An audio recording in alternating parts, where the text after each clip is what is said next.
Hi, everybody. It is Thursday, August the 10th, approximately 9:30 p.m. And Eve wants to talk to you about hauntings.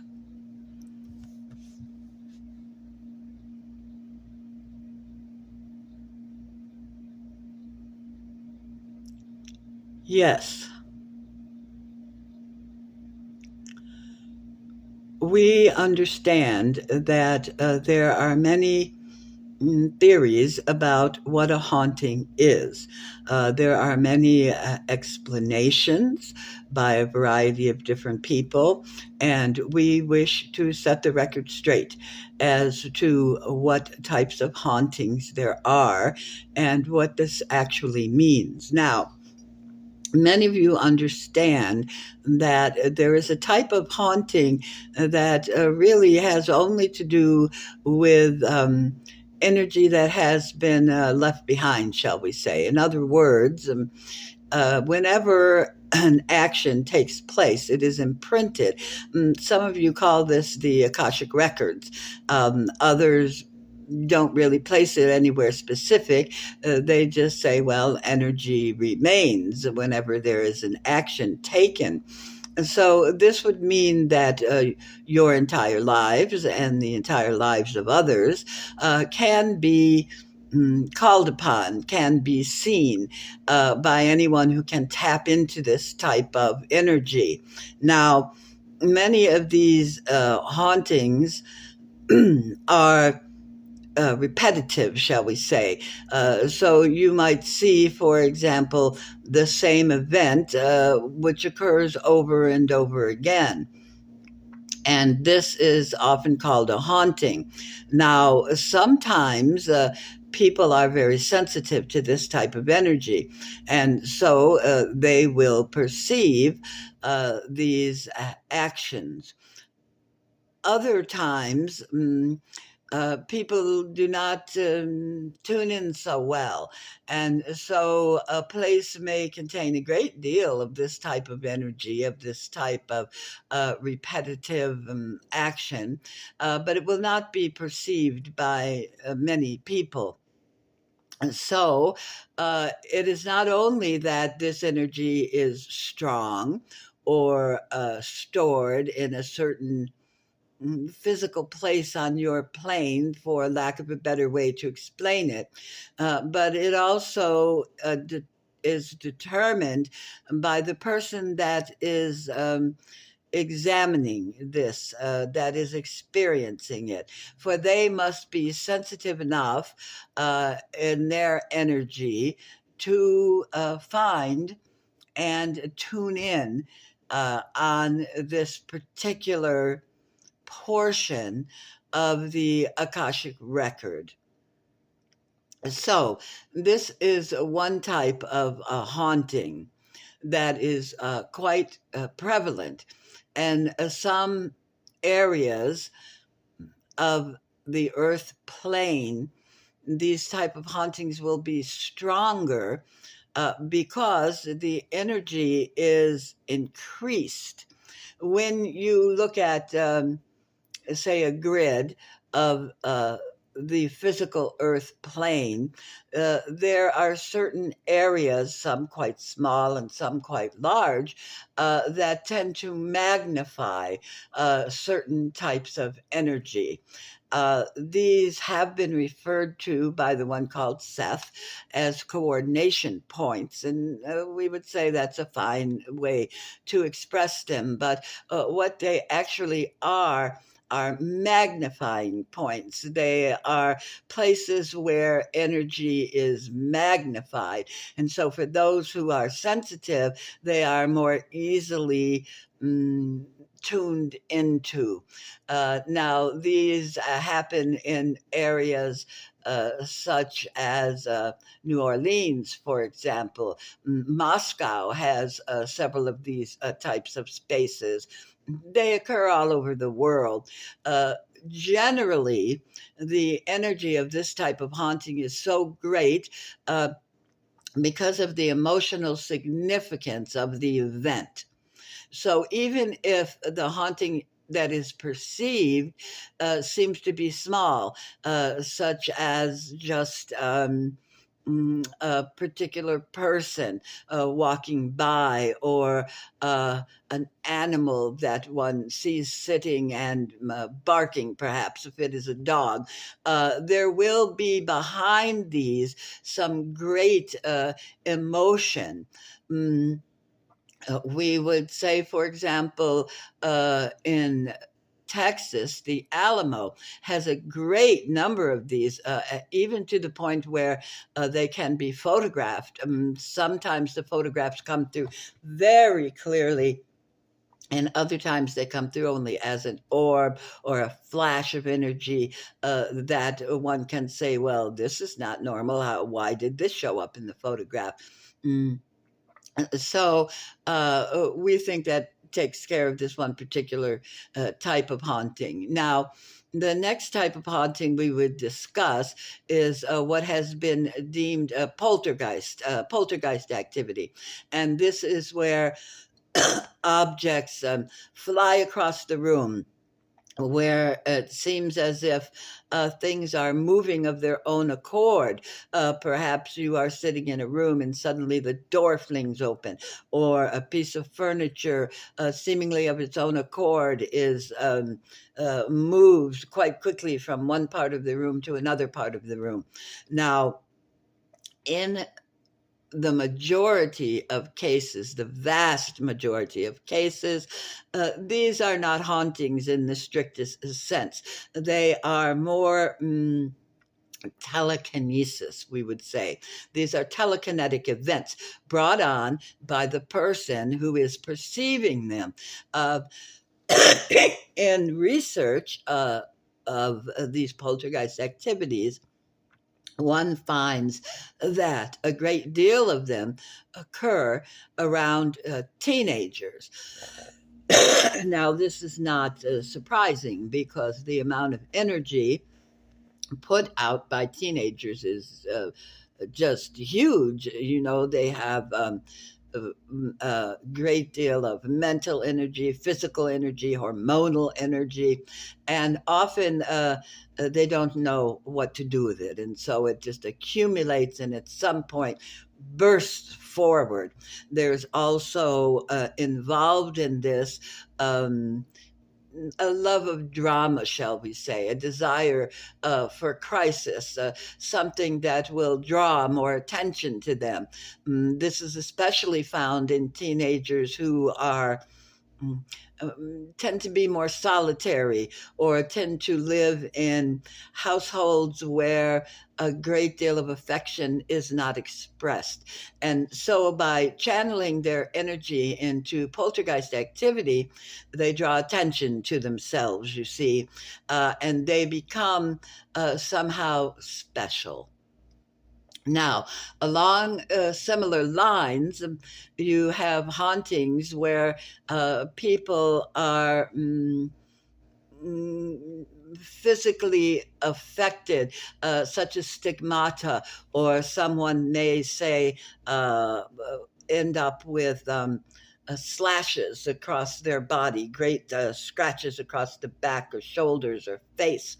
And so they say, oh, we are being haunted. There is some demon, or some spirit that is very unhappy, and who dislikes me, or dislikes what is going on here. And so they are attacking me. They wish us to perhaps move out of the house where they are living, or perform some other activity. Occasionally, people will take this to heart and say, if they're in a particular house where this type of activity is taking place, they will move, and they find, however, that this follows them. Now, why would this be? Why would a spirit of any kind who wishes harm to someone, which we will talk about momentarily, follow this person? Well, the answer is they would not. These types of hauntings, again, are caused by the person that is being supposedly inflicted, the person these things are being inflicted upon, it is not coming from an outside source. It is not coming from a hateful spirit or a demon or any such thing.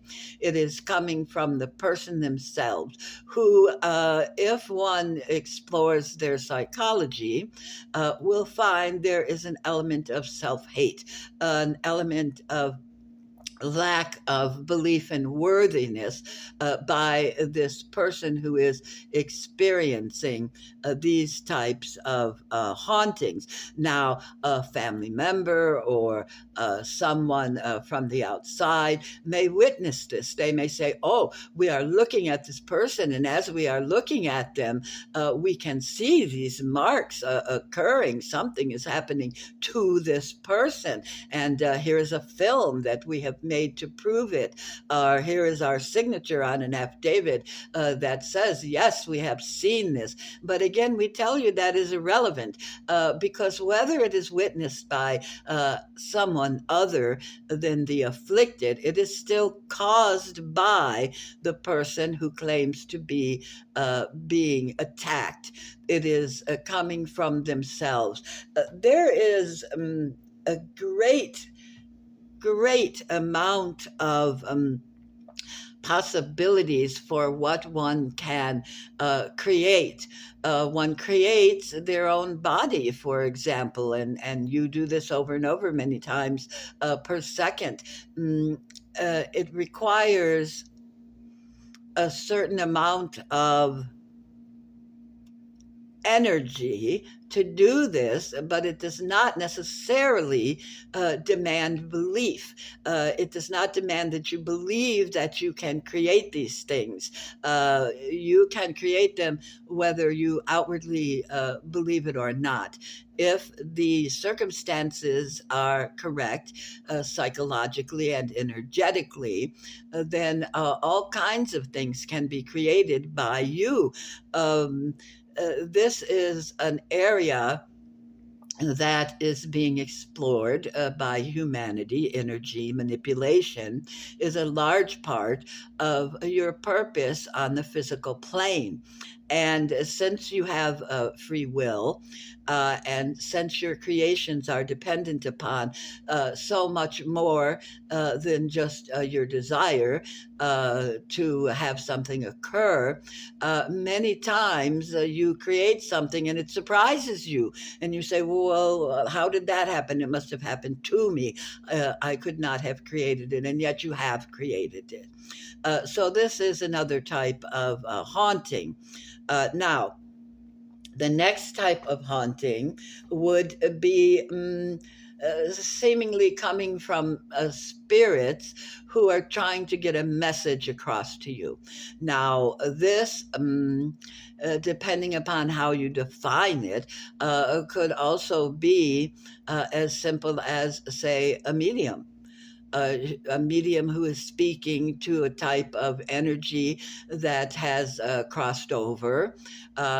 Typically, you don't think of that as a haunting, but in the strictest sense, it is a haunting because it is communication between a person who is in the flesh and an energy that is no longer in the flesh. And this would be the definitive definition of a haunting, some type of communication between someone in the flesh and someone not in the flesh.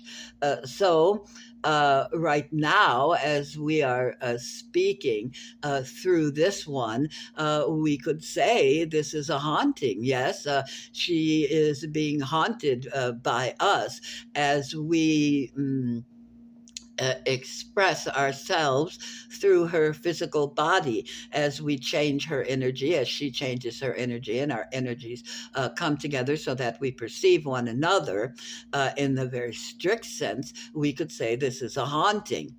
Now, y'all will not think of this as a haunting because there has been mm, mm, conditioning to think of a haunting as something that is scary, that is frightening, that is out of the ordinary.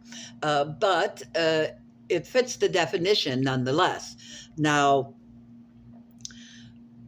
other types of hauntings are expressed as something has taken over my body, not just in terms of the way a medium speaks for an entity or the way a channel speaks, but a complete possession, where the personality of the person seems to be completely taken over, where the actions and messages of this particular person are so alien to what they normally do, that you think, well, this person must be possessed.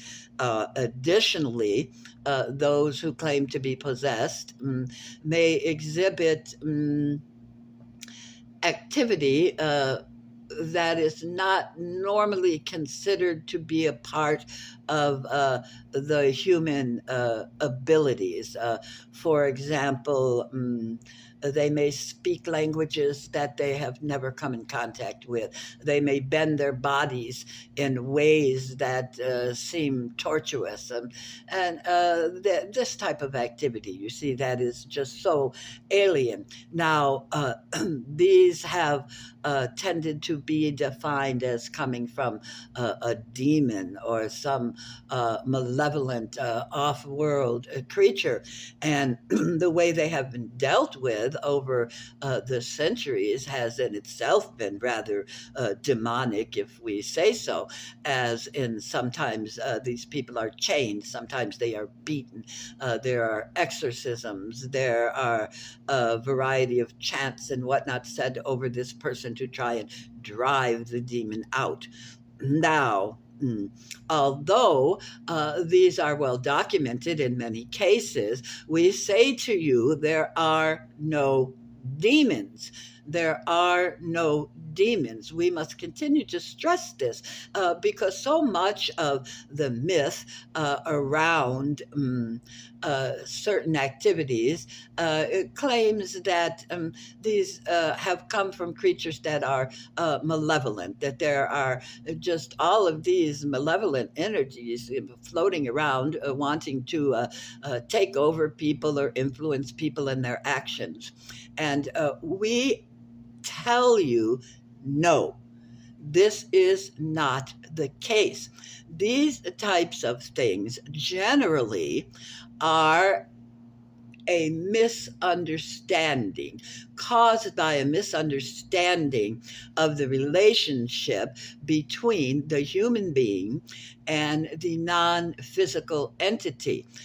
In other words, occasionally, this can be caused by the person themselves, such as the way we previously described poltergeist activity or stigmata, this type of thing.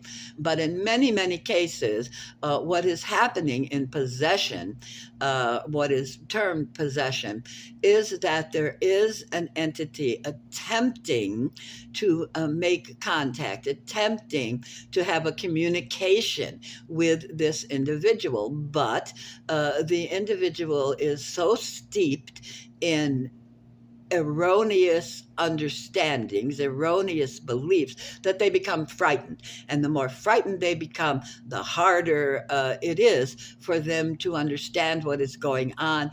And the more easily and readily this misunderstanding takes place and manifests itself in these extremely uncomfortable ways. So, these are the main types of hauntings that seem to be experienced by most humans. Now, occasionally you also have the type of haunting, if you wish to call it that, where someone perceives a shadowy figure.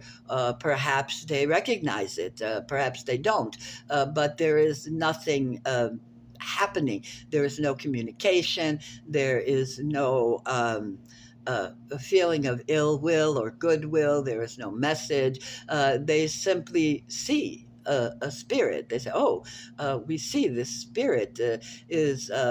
Living in our attic, or as we are walking down the street, we must step aside because we see many spirits walking toward us or past us. Now, this could or could not be considered a haunting. In some cases, again, these are simply Akashic records that one is tuning into. In other cases, it may be that this person's vibration has met the vibration or a part of the vibration of an entity that wishes to communicate with someone. And so the person perceives this uh, portion of the energy. Now, we say portion because, as we have mentioned to you in the past, once a spirit has moved on, has thrown off the physical body, so to speak, and has become more of an energy essence, then when you are communicating with this spirit, you are not communicating with the entire spirit. You are communicating with only a portion of that spirit. And this portion may bend itself so that you recognize it, or it may attempt to try to get you to understand the vastness that you will be entering into once you transition.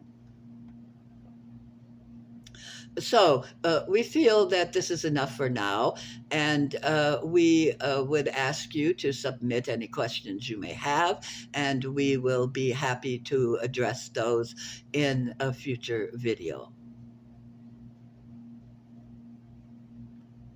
So good evening.